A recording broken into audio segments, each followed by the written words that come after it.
Well, good afternoon and welcome to our presentation on impacts of COVID-19 on health outcomes in Vermont. My name is Joan Marie Misick. I'm a district director for the Vermont Department of Health's Barre Office of Local Health. After the presentations, there will be a Q&A session, so feel free to enter your questions in the chat at any time. And actually, Dr. Bertmann is going to pose a question during her presentation for you all to respond to in the chat, so be ready. And thank you to Casey Engels from Capstone, who will be monitoring the chat and who was invaluable for putting this event together. Thank you, Casey. Today's event is sponsored by Thrive, which is Central Vermont's Accountable Community for Health Coalition. Thrive uses collective resources and voices to optimize the health and well-being of our communities through informed, collaborative, and innovative solutions. And I'd like to give a special thanks to Thrive members, Capstone Community Action, and Blue Cross Blue Shield Vermont for providing a little extra support to make today's webinar happen. So today we're going to be learning about some of the changes in food security and other health outcomes since the onset of the COVID-19 pandemic. And I don't think I'm going to be giving anything away when I say that these findings are concerning, and that's why we're sharing this information. And some of these findings may not come as a complete surprise to you. If we haven't personally experienced a change in our own health or general well-being over the past 2 years, then we certainly know of or have observed someone who has. We've also seen or heard about some communities who have fared much worse than others. So why is it important for us to hear more about what we already believe to be true, at least anecdotally? Well, many of us here today are policymakers, service providers, and advocates. We are in a position to set and act on priorities, and these data can help us validate and contextualize the anecdotal and lived experiences. They'll enhance our understanding of how these outcomes are bearing out in our communities right here in Vermont, including the stark differences in outcomes within and across certain populations. This information will help us create needed priorities, policies, and strategies across sectors, as well as to inform where we need to target and coordinate our investments going forward. And Dr. Laurent is going to share some implications and suggestions for policy and public health efforts moving forward. We also know it's going to take a lot more time and study to understand the full depth and breadth of the pandemic's impact, the pandemic which is still going on, but efforts have been underway. And we have a couple of researchers from the University of Vermont who have been doing exactly that. So now I'd like to introduce you to Drs. Farryl Bertmann and Jennifer Laurent. Dr. Farryl Bertmann will be presenting first with a focus on food security outcomes. She comes to us from the University of Vermont's Nutrition and Food Sciences Department, and she's going to give a more thorough introduction of herself and her work as part of her presentation. Dr. Laurent will follow and expand on other health outcomes such as chronic disease and mental health. She is a family nurse practitioner, associate professor, Vice Chair of Nursing, and Director of Graduate Studies in the Department of Nursing at the University of Vermont. Her research explores associations between the food environment, obesity, and health, with a particular focus on understanding the development of obesity and obesogenic eating behaviors in youth. And finally, this study was made possible by the National Food Access and COVID Research Team, or NFACT. NFACT is a collaboration of researchers across 15 states exploring the impact of COVID-19 on food access, food security, and food systems. And Dr. Bertmann is going to tell us more about this exciting research collaboration. So without further ado, please enjoy the presentations, and we'll see you back at the Q&A afterward.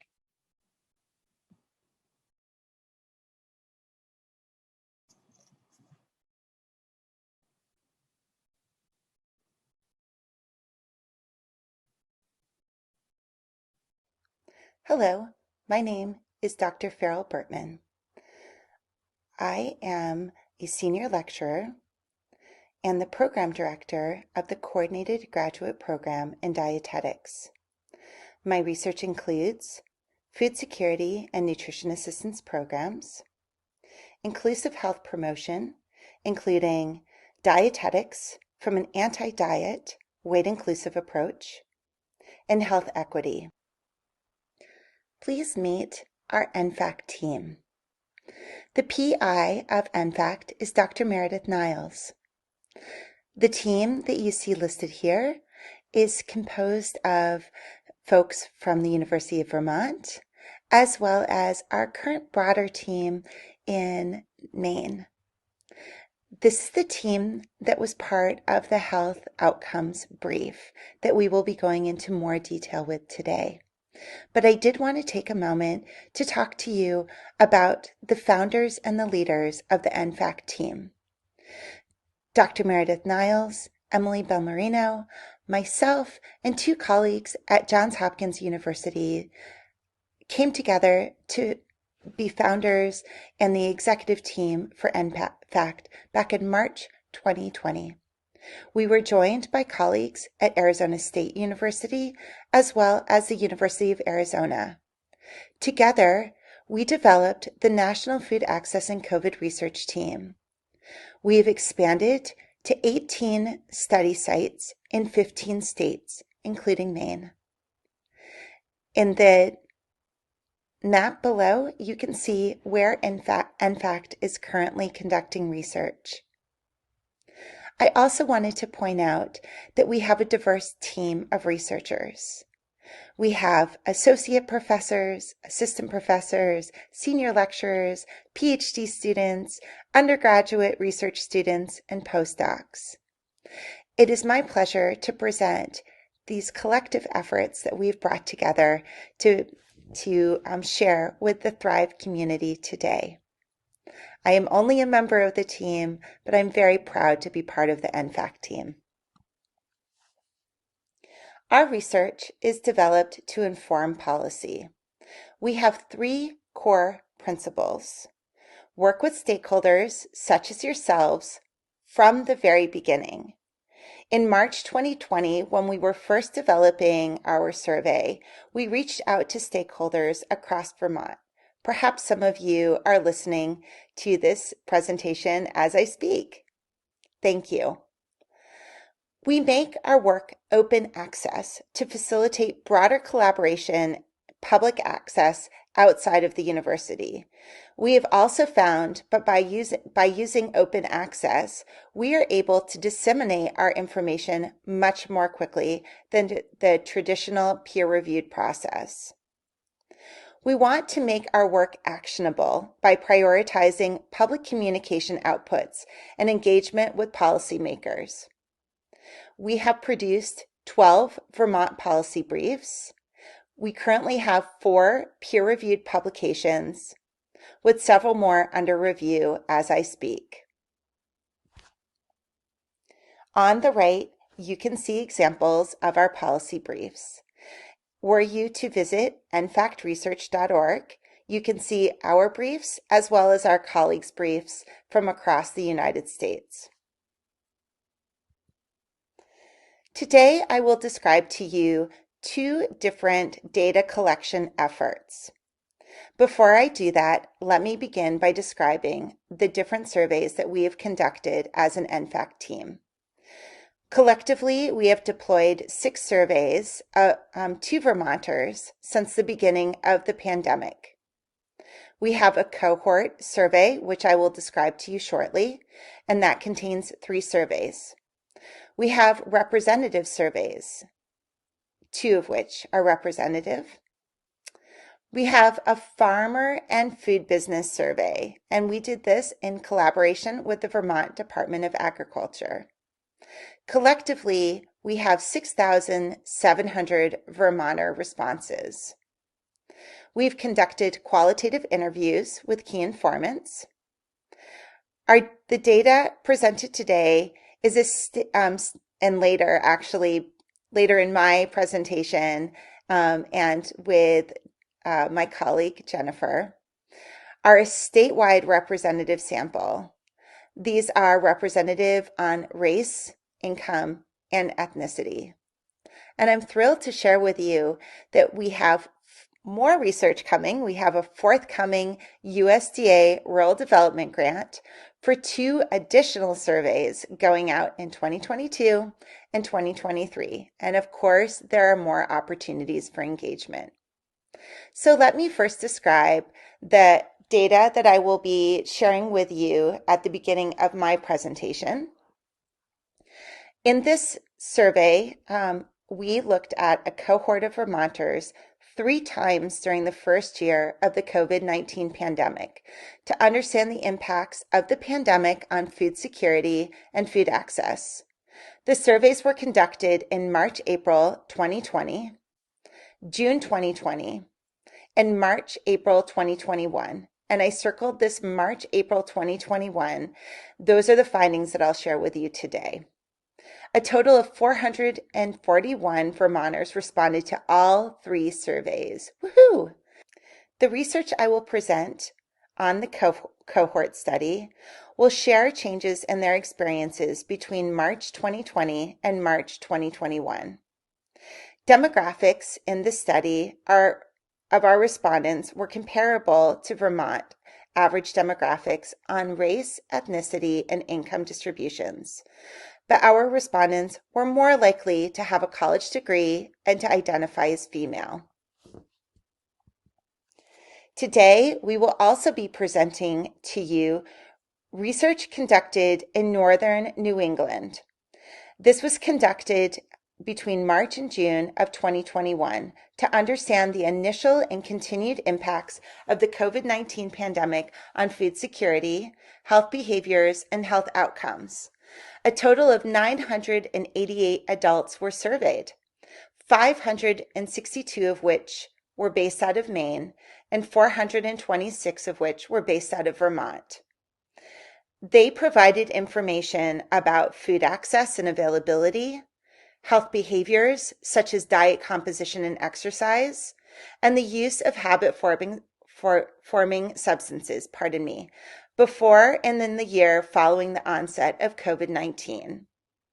I will present some of those findings, and my colleague and research collaborator, Jennifer, will provide more information about this study. So here are some key takeaways that I would like for us to think about today. About 1/4 of Vermonters are food insecure. More than half of Vermonters indicated anxiety and/or depression since the pandemic. Food insecure respondents are at a high risk for health impacts. They're more likely to stop or skip medications and increase substance use since the pandemic. And again, my colleague, Jennifer, will talk more about this point. Health equity implications are emerging and should be prioritized. The long-term health impacts are the result of multiple shocks to the well-being safety net, including food insecurity, lack of health access, isolation, costs of medications. And these require resources and coupling of programs. Let's explore food insecurity more than a year into the pandemic. The research that I'm sharing with you is from our cohort longitudinal study. We found that food insecure respondents were more concerned about food access challenges in March 2021 than food secure respondents. When comparing the different categories of concern, both food secure and food insecure respondents are more worried about food becoming more expensive.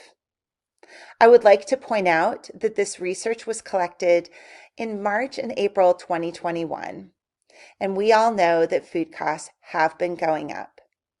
Our current USDA survey is also collecting data on concerns about food costs. Food insecurity, again, is down, but still higher than before the pandemic. Food insecure Vermonters are working Vermonters. We found that 71% of food insecure Vermonters were working, retired, or homemakers. My colleague Jennifer will discuss this further, but I wanted to begin by sharing with you how we defined food security. We used the USDA definition for food security, and that is, food security means access by all people at all times to enough food for an active, healthy life. In order to collect data about food insecurity, we used the USDA 6-item food security module. Here you can find that food insecurity rates increased during the pandemic and remain above pre-pandemic levels a year after the start of the pandemic.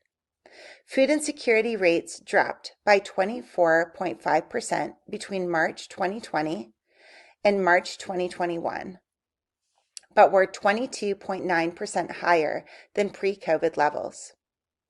31.6% of respondents experienced food insecurity at some point since the start of the pandemic.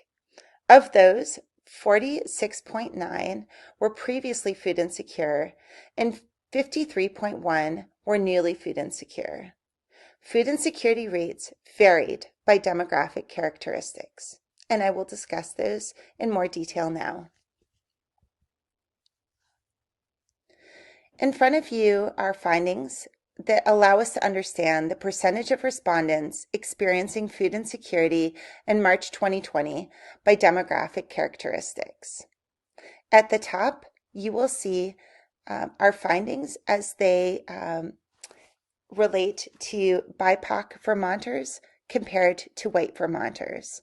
You can see in these findings that 27.3% of BIPOC Vermonters experience food insecurity compared to 17.5% of white Vermonters.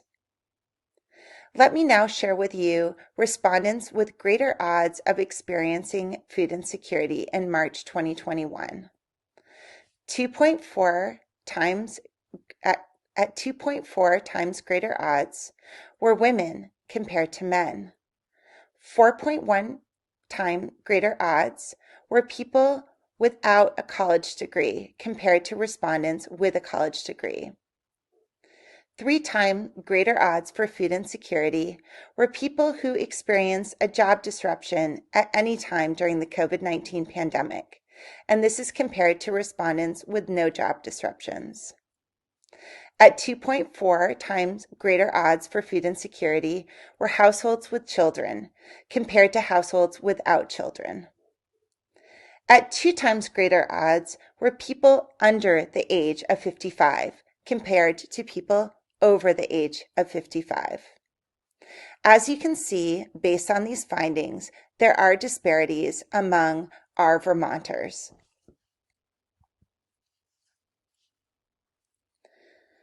Food insecurity has improved since the start of the pandemic, but is still worse than before the pandemic. 28% of Vermonters are food insecure. Why do we believe that Vermonters are still food insecure? Well, we have some ideas. Food insecure households pre-pandemic were more likely to lose their jobs. Many didn't get unemployment. And 52% of Vermonters with food insecurity had some form of job loss. There was a lag time in assistance. When we look at Vermonters who are using food assistance programs at the start of the pandemic, we found that 47% were food insecure. Inflation and rising food costs are definitely a concern.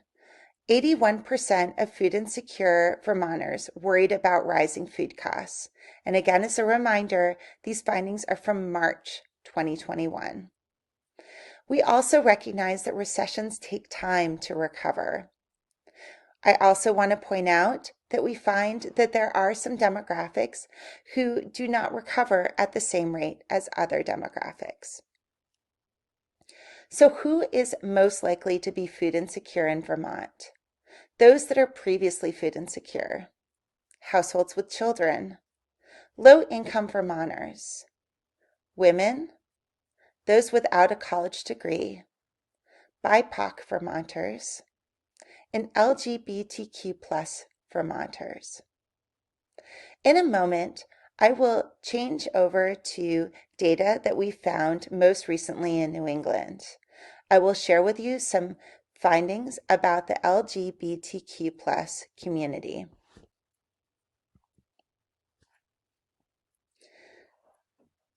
LGBTQ+ individuals, when we look into the literature, experience higher rates of health disparities, including denial of rights, social stigma, and discrimination. When we were reviewing our findings, our research team was struck by the comparison of LGBTQ Vermonters with non-LGBTQ Vermonters. We found that LGBTQ+ respondents across both states were significantly more likely to be food insecure before and during the COVID-19 pandemic. LGBTQ+ respondents were 4 times more likely to experience depression, anxiety, and they were more likely to be diagnosed with hypertension. My colleague Jennifer will describe the health outcome brief in more detail. I decided to connect this information with my portion of the presentation since I took a deeper dive into demographics and greater odds that we find among different Vermonters. Now I would like to turn to you as I wrap up my presentation. Using the chat box, would you please write the following? What are major areas of need or interest in your agencies or organizations as it relates to COVID-19? By sharing your ideas, our team can think about ways that we could expand our survey or present our survey or direct our survey to meet the needs of your agencies and organizations. Please take time now to share your areas of need and interest in the chat box.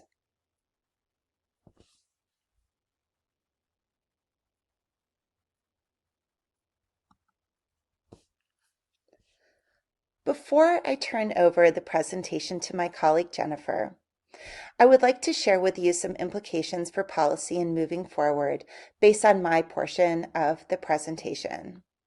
We find that there is a continued need to support assistance programs in the state of Vermont.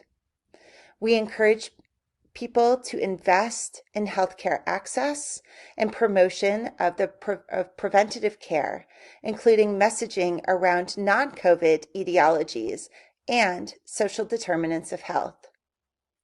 We encourage that policymakers and organizations and folks in decision-making positions prioritize initiatives that address health disparities and potential health inequities during the recovery. Finally, I would like to take a moment on behalf of my colleagues to talk to you about ways that we can enhance the use of academic state and academic nonprofit partnerships.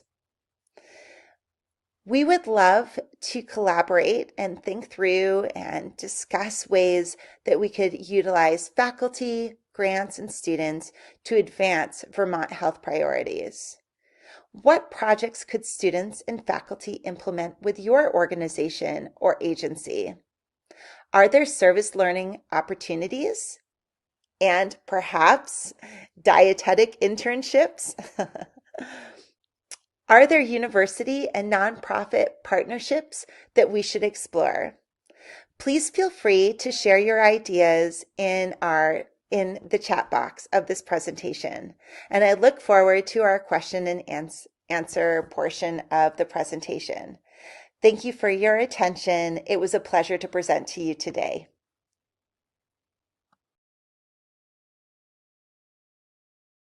Hi everyone, thanks for joining us today as we talk about exploring the effect of COVID-19 on health outcomes and implications. And I'm Jennifer Laurent. I'm one of the study team members. I'm an associate professor of nursing and also the vice chair and program director of graduate studies at UVM. So just to tell you that I have no disclosures, financial or otherwise, and this project has been funded by the Gun Catalyst Award at UVM. And a little bit of an overview of what I'm going to present today is looking at the data discussing food insecurity and where we're at, what our current findings are, our key takeaways, and where to go from here. So this is just a synopsis of what we've been up to in the NFACT team, which is the National Food Access and COVID Research Team. And we've collected a series of 6 surveys. However, the data that I'm going to present today has to do with March and June of 2021. And that is the survey that actually included some of the health outcomes that we're going to discuss a little bit further on. It's important to note that the data is representative of race, income, and ethnicity, so we're fairly confident that we have a good representation of what Vermont looks like. So before we get into the actual findings of the study, I just wanted to define what we used as food insecurity. And the definition was that affected individuals and families lack access to enough food at all times for a healthy and active lifestyle. And we used the USDA module to determine if individuals were food insecure. And so we have another couple definitions, and one is newly food insecure. And these are respondents that reported being food insecure within 4 months of data collection period, which is the summer of 21. Then we had individuals that we defined as persistently food insecure, and so those are individuals that prior to the pandemic in March of 2020, they are identifying themselves as food insecure, and that food insecurity persisted throughout the study period up until the time we collected data. So where are we at 1 year into the pandemic? And again, now we're almost 3 years, but this is again representative of 1 year. And we found that about 28% of food households were food insecure. What really was interesting to us is that 71% of those individuals who reported that they were food insecure were actually working. So they were employed or they were retired or acting as a homemaker. So this is a little bit of a shift of what we think of when we think of food insecurity as affecting much more of that low socioeconomic homeless population. So what we're just getting into the data here, and we looked at those that were their dietary quality of those that were identified as food insecure or from food secure household. This slide is a little bit blurry, unfortunately, so I apologize for that. But here we can see that there's the percent of respondents eating less of a food group. So this is the dietary quality of individuals responding to the survey in the spring, summer of 2021. And here we can see, I'm going to walk you through this. We looked at fruits and vegetables, red meats, and sweets. And those of food secure households were reporting only a 5% reduction overall in eating less of a food group. So means that they might have had a little bit less consumption of fruits and vegetables, whereas food insecure households were reporting that about 32.4% of them were eating less fruits and vegetables. And there's a similar finding with those saying that they were eating less meat in the food secure, but almost double, actually more than double, when we look at the food insecure group. So what we're seeing here, and again, was true actually for sweets, but not as quite of a difference. So what we're seeing is that individuals who are reporting food insecure are actually really changing their diet quality in terms of fruits and vegetables, most importantly. And this is an increasing concern since this is only a year into the pandemic with inflation and increasing costs of fruits and vegetables, that we are likely to see a persistent we're likely to see these findings persist, if not actually worsen within the next year at our next survey, which I think is actually going on right now. Here we examined body mass index and weight gain during the pandemic at 1 year post beginning of the pandemic. And we have the overall data, Maine data, and Vermont data, which we're going to spend a little bit more time with. And so what we're finding is that there are about 44 of our respondents that are reporting being obese, and another 25% are reporting overweight. So that's a pretty decent proportion of Vermonters that are reporting that they're either overweight or obese. And this is a little bit, well, it's actually significantly higher than 2020 data from the American Health Rankings, which pulls from the CDC and also the breakfast data. Of increasing concern, aside from the fact that we're seeing a greater increase in obesity and overweight, is that about 43% of our respondents also reported weight gain during since the start of the pandemic. And we didn't assess how much weight gain, and that we'll look at future studies, but it is concerning that nearly half of the population is reporting some type of weight gain, when weight gain usually is not a helpful in the adult, during adulthood. We also found, and I don't think that this is any surprise to anyone, is that respondents with type 2 diabetes and hypertension also reported a higher body mass index. What was interesting is that we didn't find that the level of obesity in Vermont or Maine or overall was related to food insecurity. And so our hypothesis for this, because this is certainly contrary to different papers that have been published, is that it might have been a little bit related to the time of year in terms of when we collected our data. We collected it during growing season, where there might have been less people that were food insecure. We think of food insecurity as like a moment in time, where really food insecurity is this kind of fluctuation that happens over the years. Whereas at one point you might be food insecure, but at another point you might be food insecure. And also it may have to do with the longevity of how long an individual is food insecure. And we didn't really look at how long people had been food insecure and how that related to obesity.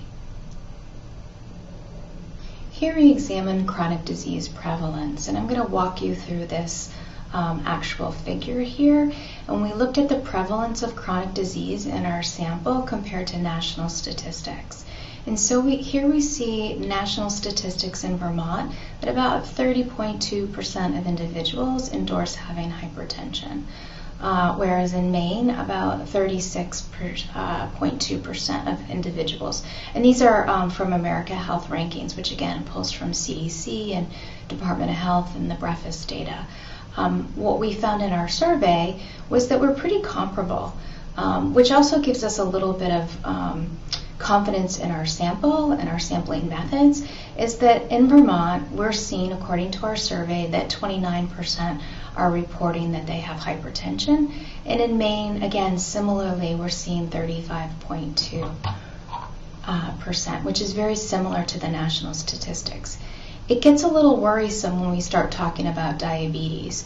So according to national statistics in Vermont, approximately 3.7% of individuals report having diabetes, which to me, as a primary health care provider, it seems a little low. But our survey data actually reflected that about 9.9% of individuals are reporting that they have diabetes. Looking at depression, and I don't think that this is going to be really that much of a surprise. Sorry, my little figure there is off, but when we look at depression statistics, we look at the national statistics, again taken from breakfast data and American Health Rankings. About 22% of Vermonters are reporting a diagnosis of depression, whereas we were finding using the PHQ-9 tool that about 51% of people are endorsing depression at that point, which is incredibly higher than what we would have expected, and also incredibly higher than current statistics from a national level. And there is no national statistics on anxiety, but I think that kind of goes along with the depression data. Again, gives us a little confidence in what we're finding, is that about 58% are reporting some sort of anxiety. And again, we used measures within the survey data that we currently are using in the clinical area. So in this slide, we're seeing that there probably are multiple impacts, often in the same people. For example, individuals with diabetes tend to also have hypertension. They tend to also report higher levels of depression.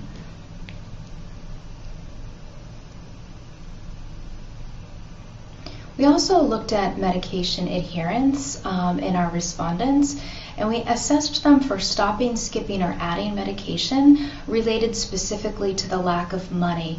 And what we found here, and again I'll walk you through this slide, the dark cranberry is skipped medications, and then the kind of the oranges is stopped medications. Those that were food insecure had pretty low levels of skipping and stopping medication, which, you know, we all skip and stop skip medications here and there. So it's pretty low. However, when we look at the data from those that are reporting they're food insecure, then it gets very worrisome in terms of seeing that upwards around 50 into the mid-20s of individuals are endorsing either skipping or stopping medication, specifically for medication for diabetes, hypertension, and depression.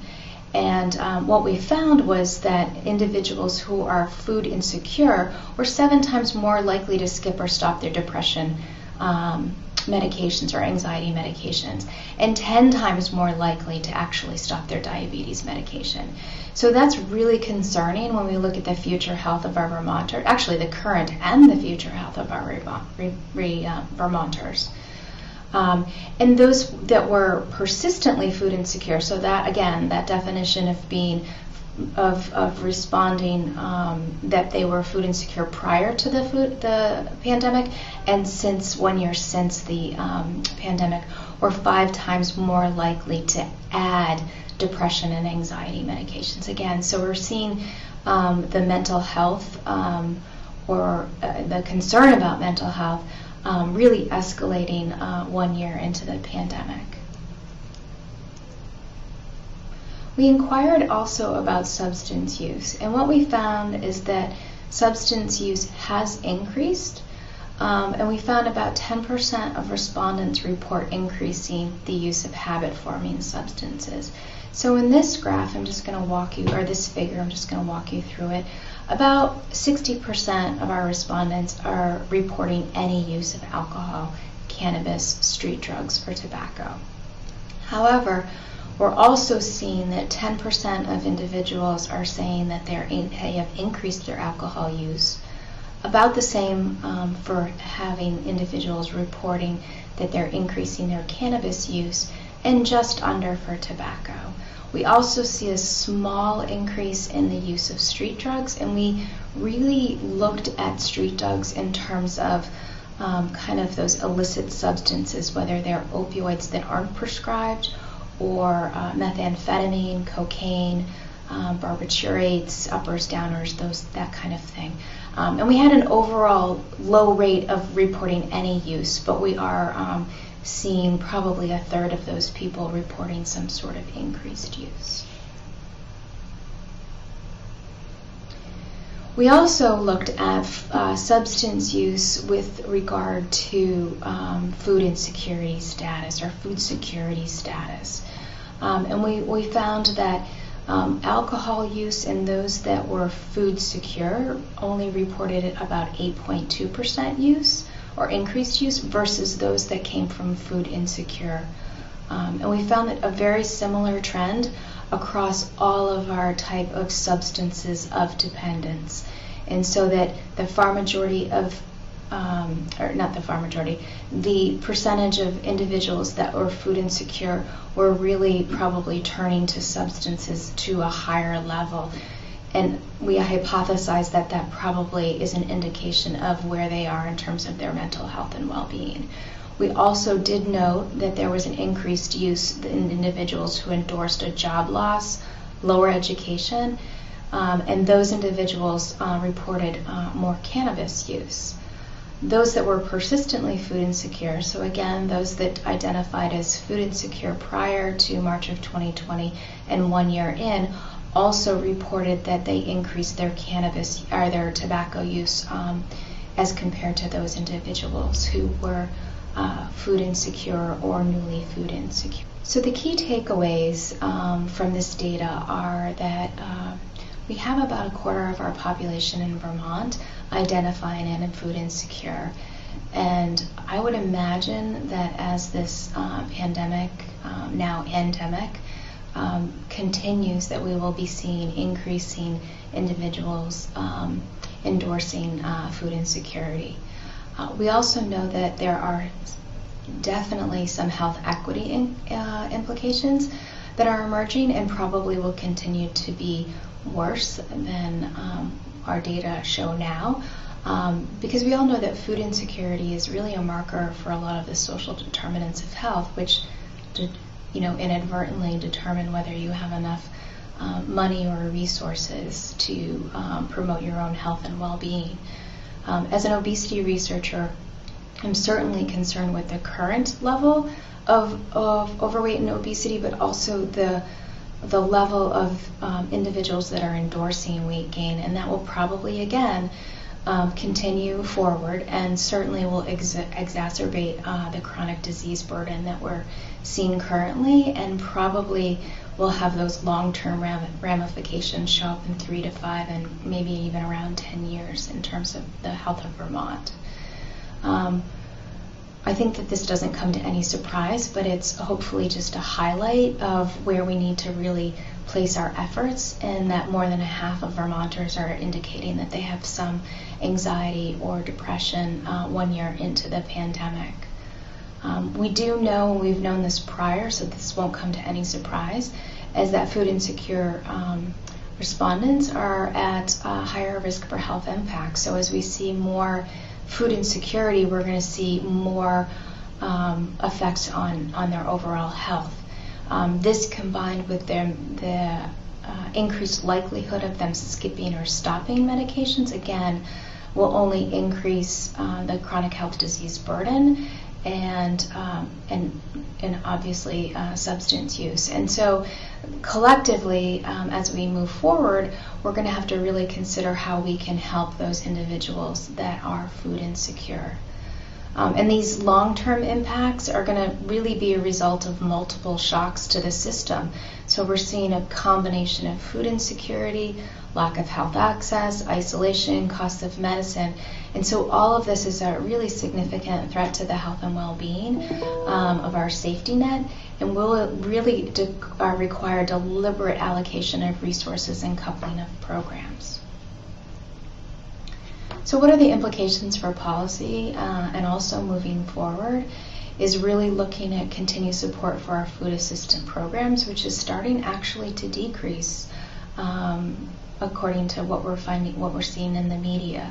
And certainly even as unemployment falls, we're going to have to continue to invest in health access and promotion of preventative care. Really looking at that one-stop shopping in terms of where individuals actually can gain food or food access points might be layered with support systems for their mental health and also their primary care, and perhaps even picking up their medication. So they go to one area and they get all those services. And really considering whether we need to do some medication vouchers for individuals who perhaps don't qualify for Medicaid but are underinsured, and so have to decide whether they pay for prescriptions versus using their finances for money for food and travel. and really prioritize those initiatives that focus on health disparities and health inequity during the recovery process, which probably will be slow. And then one of my take-homes is that we really need to take the investment as we shift into the recovery period and really reinvest in our preventative health efforts, and specifically focusing on those that are directed at obesity and chronic disease, as we know that obesity is really the underpinning event of a lot of the development of chronic disease. So what's next and how can we help? Well, we have a grant that we are launching currently, focusing on rural food insecurity and health outcomes during and since the pandemic, and to really look at the trajectory of individuals in terms of their health and their food security status. We're also looking at how we might be how our study and our team and our information might actually help inform your efforts.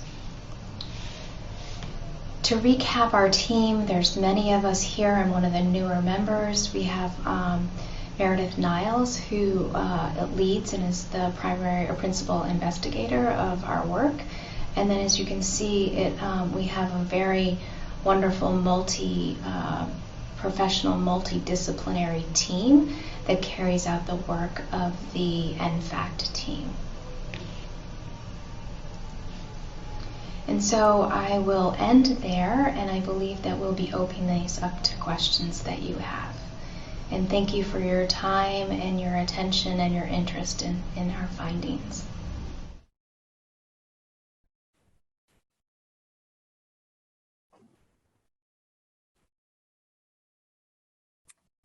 Thank you so much, Dr. Bertmann and Dr. Laurent, for providing such important and salient information, and again, really validating what we're all seeing in our organizations. We have about 10 minutes here for a conversation. I would just like to say, in looking at some of these pre-COVID and 2021 COVID data, I can't help but think about what some of these outcomes may have looked like without the incredibly swift and innovative actions that many of our service providers and community members too provided. And many of those people are on this webinar with us right now. So I just want to call out the tremendous response efforts of our community. I can speak to our Central Vermont region here in meeting some of those basic needs. I'm thinking of the Everyone Eats program as just one example that was born out of the need in the earlier days of the pandemic and remains an incredibly successful program. Also the effort to get our families who were experiencing homelessness quickly into hotels. And the many mutual aid groups that quickly mobilized. So I have a lot of pride and gratitude to everyone in our communities for pulling together. So let's turn to the chat. And there were a lot of great responses to Dr. Bertmann's questions. I'd encourage you to take a read through there, and we'll provide those responses so everyone gets to see those. I think the more we're sharing about what our needs and interests are, and now that we know about what we're looking at in terms of outcomes, we can better coordinate our efforts moving forward. So let's see if we have any questions. Joan Marie, if you don't mind, I'll just echo what you said, and in a moment I'll drop the publication into the chat. But we found that the incredible efforts, especially from a dietetic standpoint, among the charitable food system, bringing in access to a variety of foods mitigated some of the impacts that we would see with food insecurity. And so it allowed for the stabilization of access to a variety of foods. And again, happy to drop that publication into the chat, but we did have similar findings. So not only what you observed, our data is suggesting the same. So thank you very much for everybody involved in nutrition assistance programs and the charitable food system. Thanks, Farrell. We do have a question from Rudy Federici. I hope I'm saying that right. And it's with such a high level of food insecurity, it's a shame that only about half of those eligible take advantage of WIC. Any ideas to get people to take advantage of supports like WIC? And I would add any other similar programs. Yeah, thank you so much, Rudy, for this question. And I couldn't agree more. My dissertation was on WIC and looking at barriers to using WIC. It is something that I saw back in 2013 and we continue to see today. We are about to publish a paper, and I think I'm able to give you a preview. I'll find that as well to send Casey out, looking at changes in food assistance programs. In some separate work that I was doing on the risk of homemade infant formula, we did find that there was an unexpected, but maybe expected barrier with the public charge rule that came out in 2019, and some concerns about enrolling in different programs and the possible implications it has on immigration status. That is something that I'm certainly wanting to take a deeper dive into nationally, in addition to Vermont. And we certainly want to continue to look at ways to streamline. And I want to join Jennifer in recognizing that as some of these waivers are sunsetted, that where we as policymakers or people who are supporting policymaking, how important it is to continue to show the positive impact that bringing in these waivers and reducing these barriers have shown as a way to mitigate food insecurity in the state.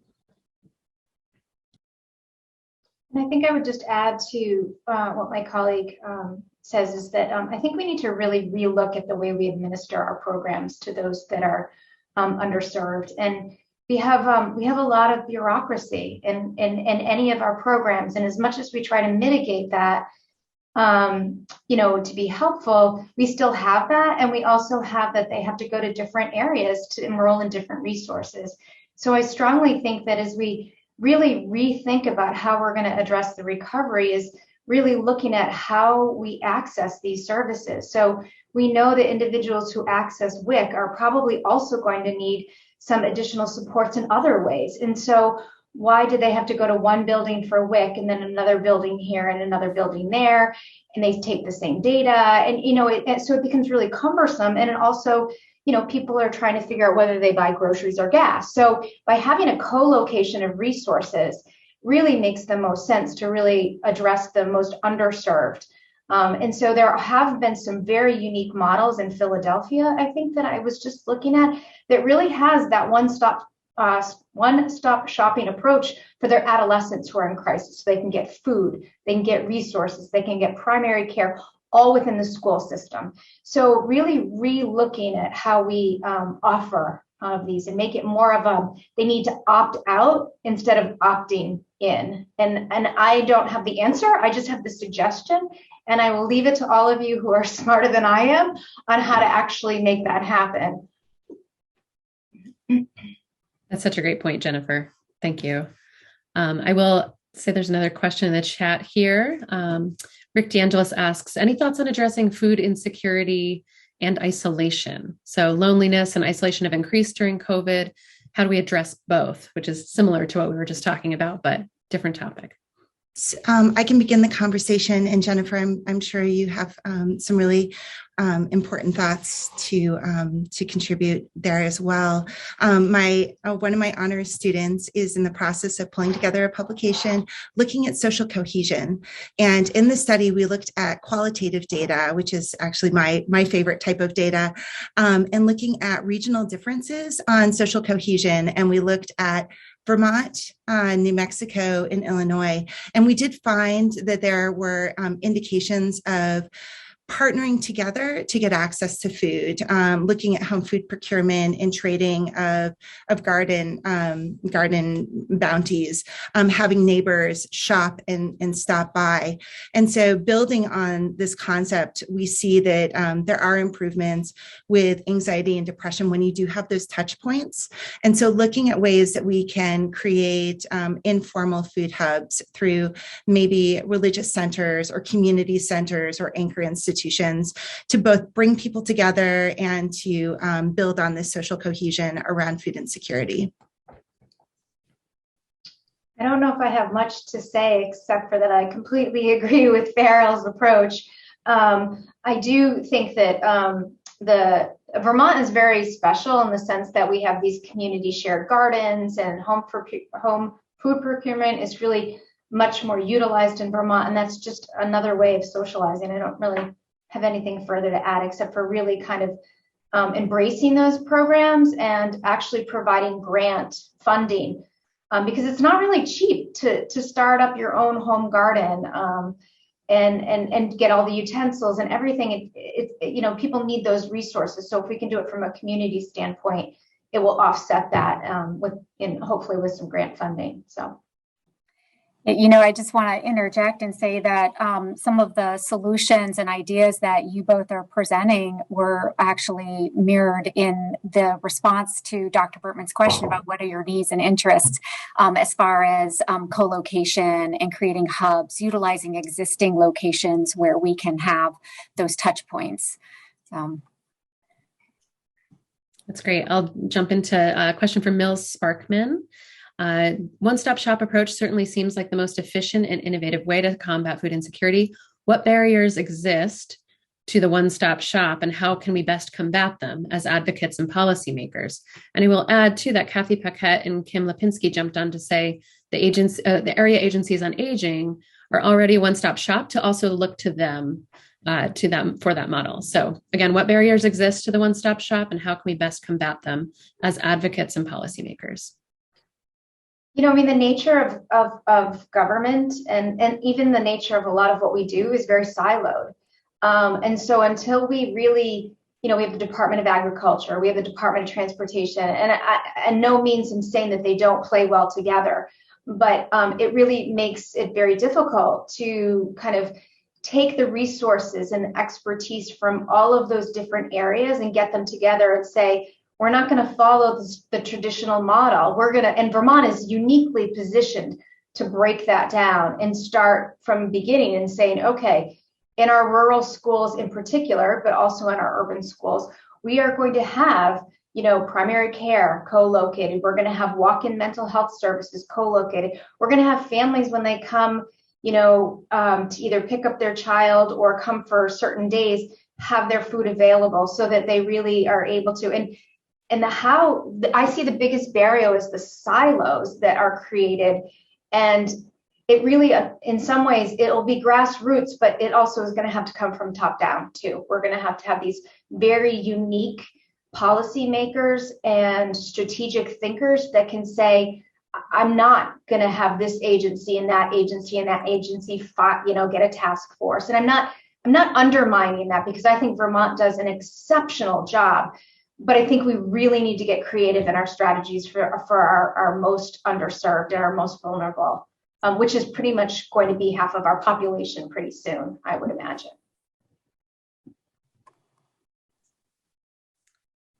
I'm not seeing any more. I'm going to do a little final call. I just want to be respectful of everyone's time. I know we had said 1 to 2 for this. If there's any final questions, you can pop it in the chat. And otherwise, I think we could move on to Joan Marie for a few final comments. I'm not seeing anything yet, just getting some thank yous. Oh, here we go. I would only, I would just add to Jennifer's comments that building on that silo, making sure that we're bringing in cultural humility and working in the communities that we're wanting to serve and wanting to provide a one-stop shop, to make sure that we're not imposing sort of our perhaps a privileged lens on one-stop shop, and make sure that it is connected within the community and the resources that people would want to utilize and would be culturally within their framing of need. Thanks, Farrell, for adding that. I think that's super important. Thank you. Great. I'll just note, it's not a question, but just a little note from Sue Minter at Capstone, that community action agencies try to be a hub of services akin to a one-stop shop. However, there are many challenges given the parameters of grants that are received, and also transportation access to our centers, which all of this mirrors the earlier answers to the question of Farrell's. So I will just note, I am compiling all of this great information, the questions and the answers to Farrell's question, that will go out to everyone who's attending this and who has registered, along with the slides and the recording. So thank you. Yes, and let this just be, the beginning of a conversation between, across, and among providers, policymakers, decision makers, community members, change makers, all of us. We have a tremendous opportunity afoot for us to just think very, very differently about how we're doing things, who we're serving, who we're not serving. My deepest gratitude to our presenters today and their NFACT colleagues for mobilizing early in the pandemic, having the insight and the ambition to pursue this research right from the very beginning. And I know I'll be looking forward to that 2022-23 data. So I'll be checking back on the NFACT website, which is nfactresearch.org. I just want to say thank you to Bob, the Green Guy Farnham, for the video and technical assistance that he provided for us today. Thank you, Bob. And thank you to you all, our participants and viewers, for taking time out of your day to join in this discussion. A reminder that the recording and slides will be emailed, and please share this information widely. Be well and take care of yourself and others. Thank you.